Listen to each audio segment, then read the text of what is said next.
thing about the inflation is that regardless of the war in Iran, more recently started, a lot of the inflation was already baked in the cake with the tariff policies, which are inflationary, and that was going to cause ripples of inflation through the economy. And the other part of it is, and I'm less clear on this, is, and it's more of a question as somebody that's a real economist, is that with the tax cuts to the rich in the Big Beautiful Bill, so-called Big Beautiful Bill, that put a lot of pressure on the economy. It put pressure on the national debt, and this is a question, not an answer. But when you have so much of the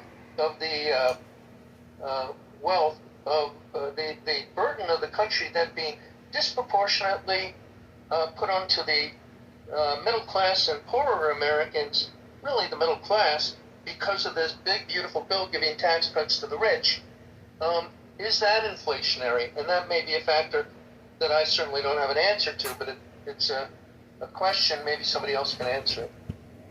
That's it. Thanks. Thank you, William. Brett, followed by David.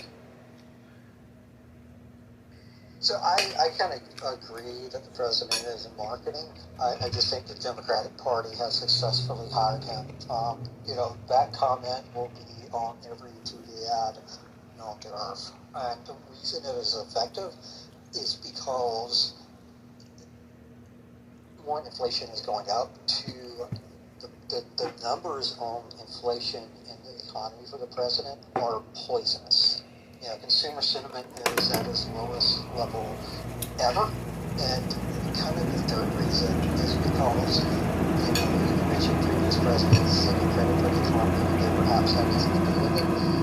There's a direct causal pattern about what this president has done in terms of the conflict in Iran and the inflationary patterns of this economy. It's a political disaster for the president. It's a political disaster for the president made worse by the reality that we haven't accomplished our goals in this conflict, and we're not planning on doing so. We're again bombing after a few months of negotiation. If anybody thinks this freaking bomb is going to